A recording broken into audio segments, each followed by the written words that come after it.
do I need to be white? Like, I don't get it. I just don't get it. Hi guys, welcome back to my channel.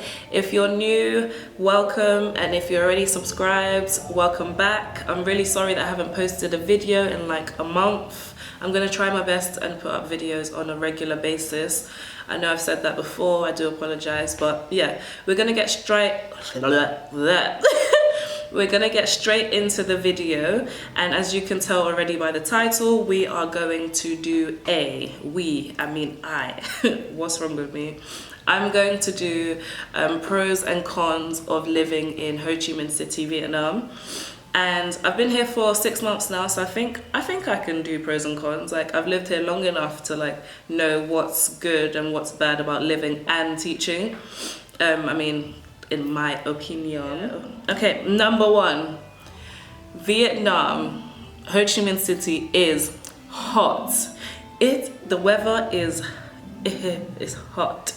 Like, I don't wear makeup outside. I can't. I really can't. Some girls wear makeup, but that's on them. I wear makeup like when I make videos and stuff sometimes, but it is so hot. Like, on a normal day, I'd say it's between 30-33 degrees. Like, it's hot. Like, hot isn't even the right word to describe it. Like, I'm from Sierra Leone and we say wham in Creole. Like, that's all I say. Like, Ho Chi Minh is wham. If you know what wham means, like, you know it is bacon.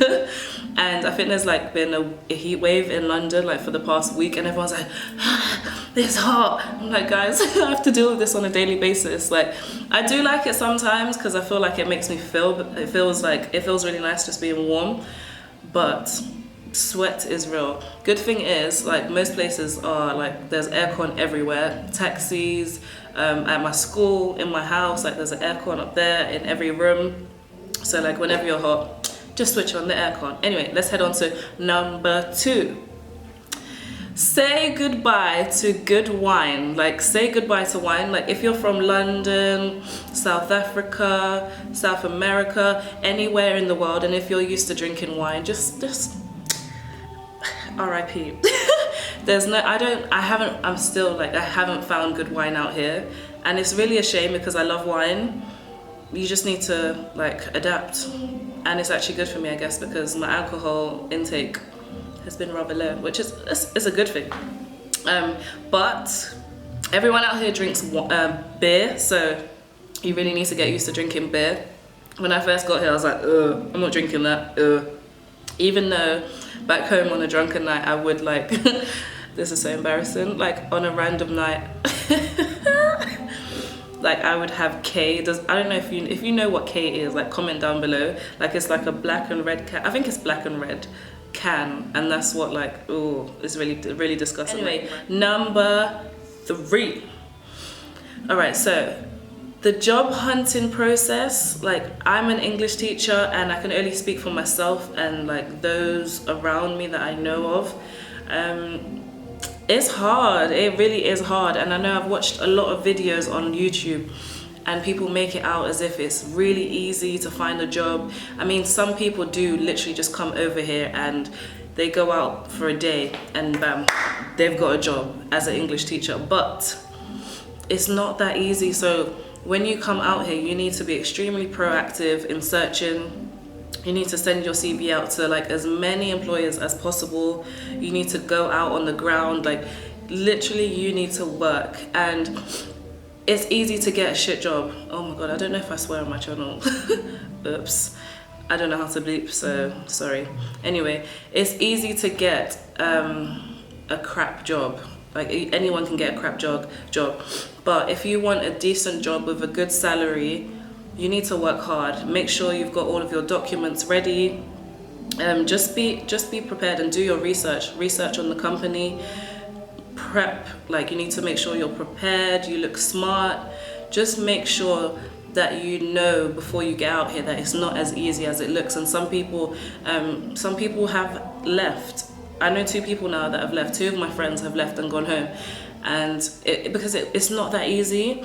And one of them had a degree, one of them didn't have a degree, because it is much harder for non-degree holders to find jobs out here. But one of them actually did have a degree, and she found it really difficult. So just know that you need to be extremely proactive. Employers prefer you to be here and then apply for a job, instead of like what we normally do back home, and would apply wherever we are and then go for interviews. But they need you to be here so that they can see that you're actually in the country, you're ready to work, and you can start as soon as possible. Yeah, I think that's all I have to say about like the job hunting process. You need to be extremely proactive. Yeah. And number 4, people stare a lot. It's very annoying.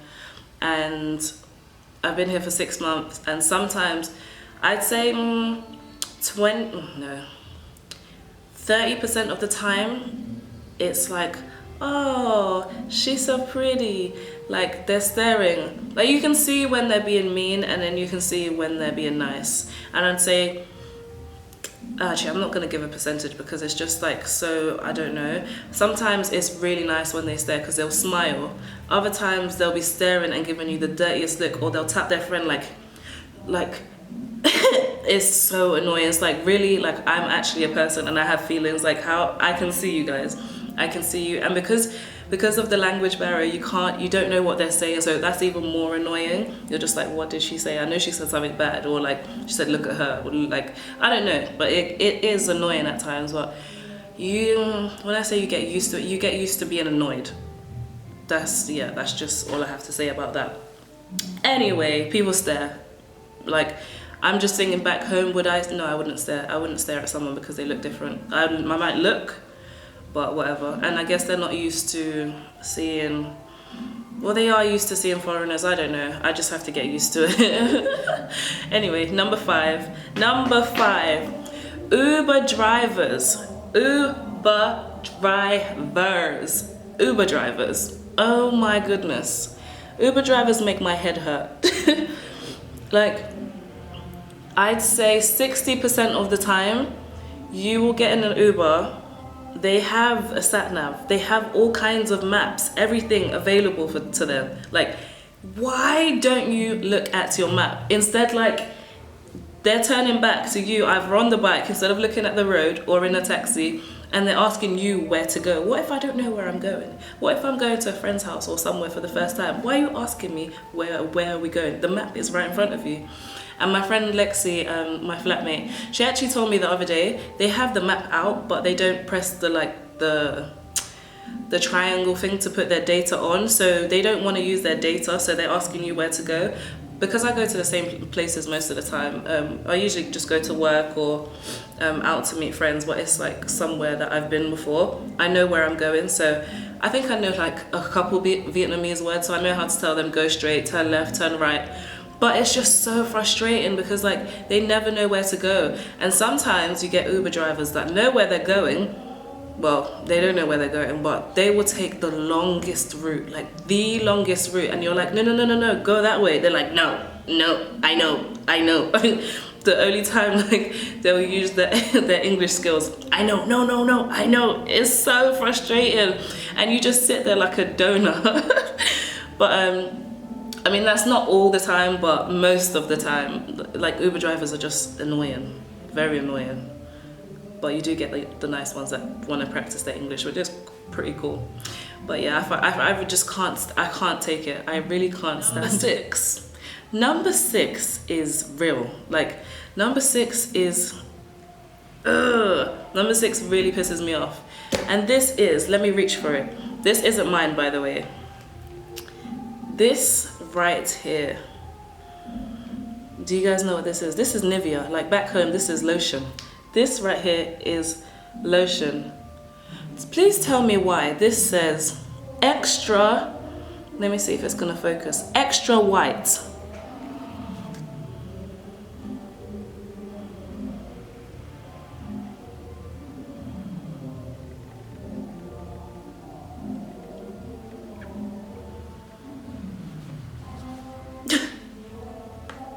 Do I need to be white? Like, I don't get it. I just don't get it. And this isn't just Nivea. Every single brand that you would see back home, like lotion, soap, mask, face wash, deodorant, everything has extra white, whitening, deep whitening. Like, why is it in all of the products? I think it's really sad. And like I just don't understand, and I will never understand, like, why do you want to change your skin color?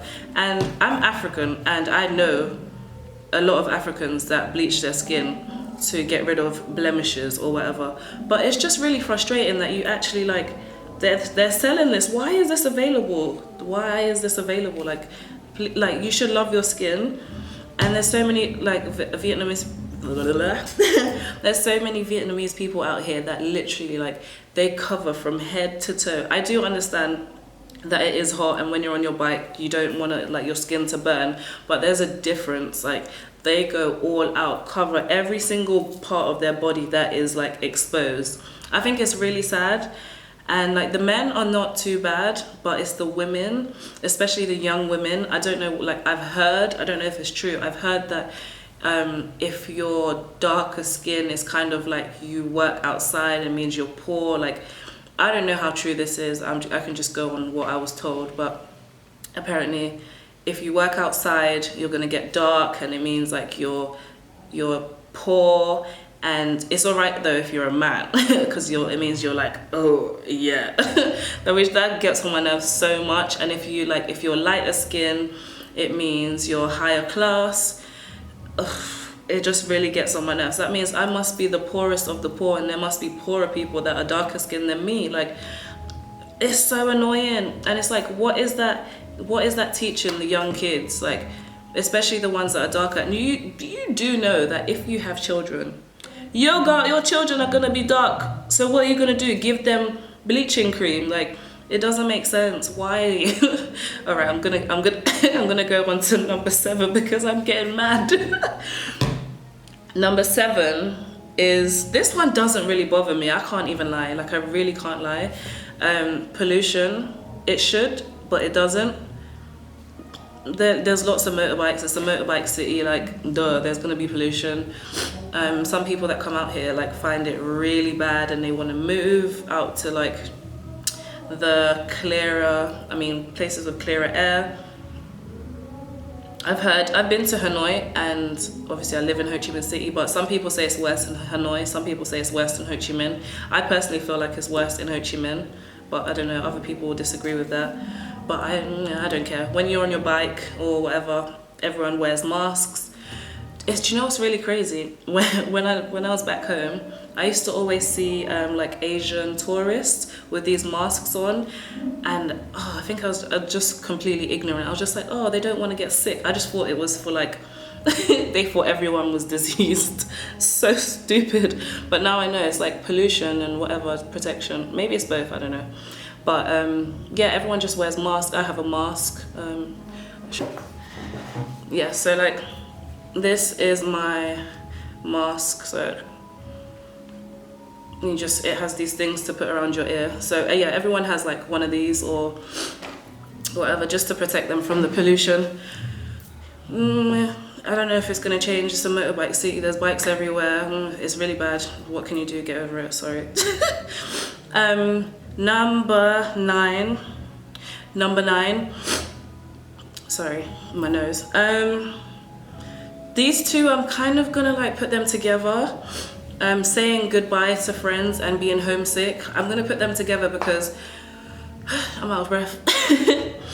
When you're traveling or you move abroad, you make friends, and everyone has a different plan. Like, you can become close friends with so many people, but you'll realize that everyone has a different plan. So they're gonna leave at some point, and maybe you'll leave before them, or they'll leave, or they'll move on to the next destination. You're like, damn, I'm all alone. So you kind of need to, like, I don't even know how to say it. You need to kind of, like, make different friendships, but also learn to love your own company, because if all your friends leave, what are you gonna do? And yeah, we all came here on our own, but you meet so many friends when you travel, so it kind of feels like your new family. So it's so easy to become attached, and then when they do leave, you start feeling homesick, which is like dangerous. When you feel homesick, when you get homesick when you're abroad, it's different, because I've traveled a lot. I've traveled a lot in the past, but obviously I've never lived anywhere like I do now in Ho Chi Minh.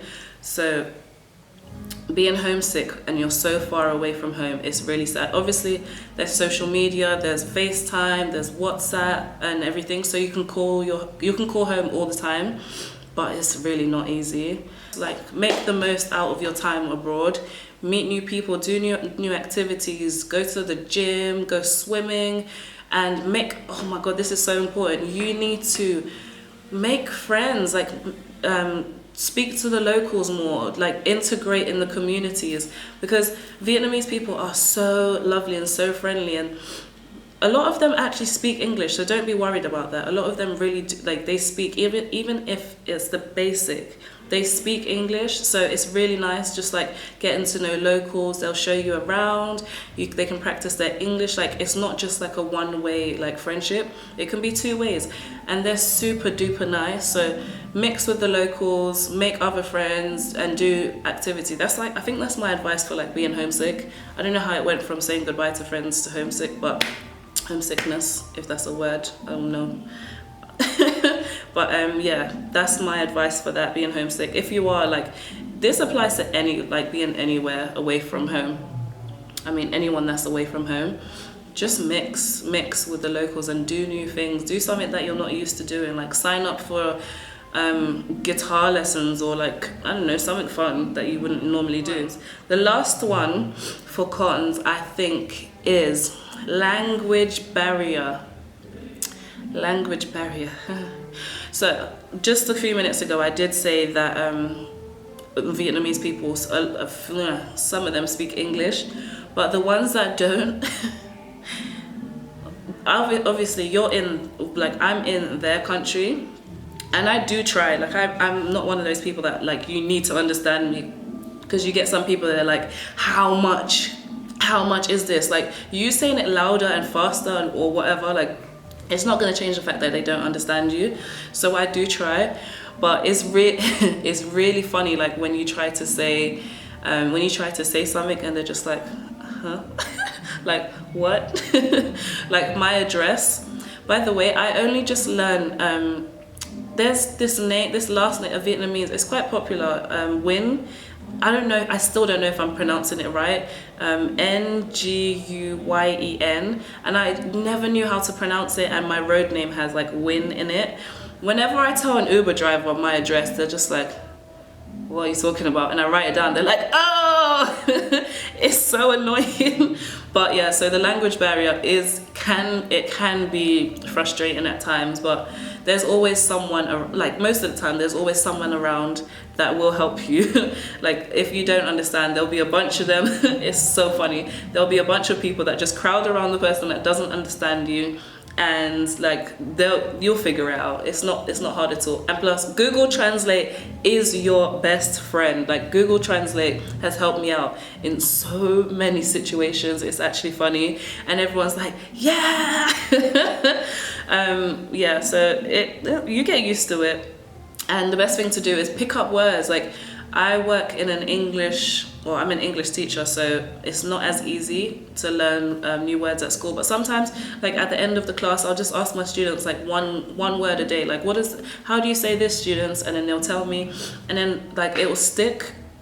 I'd say I know like the basic. Vietnamese is a very difficult language. It's a tonal language, so like, one word could have a few different meanings depending on how high or how low you say the word.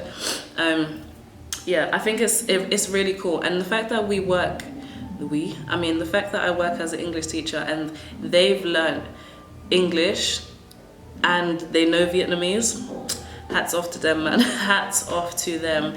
I have students that are as young as 5 years old that can hold a whole conversation with me, and they're 5 years old. Do you know how amazing that is? Like, and they know Vietnamese. That right there, that is good. Okay, so I think that's it for the cons. I don't really have anything crazy. I don't have anything crazy at all. For cons, everything's been going well so far. Like, I absolutely love this country. I love my job. Yeah, I think the only con that I had for teaching is probably the job hunting process. That, honestly, that is the only con. Yeah, so now let's head on to the pros. The good.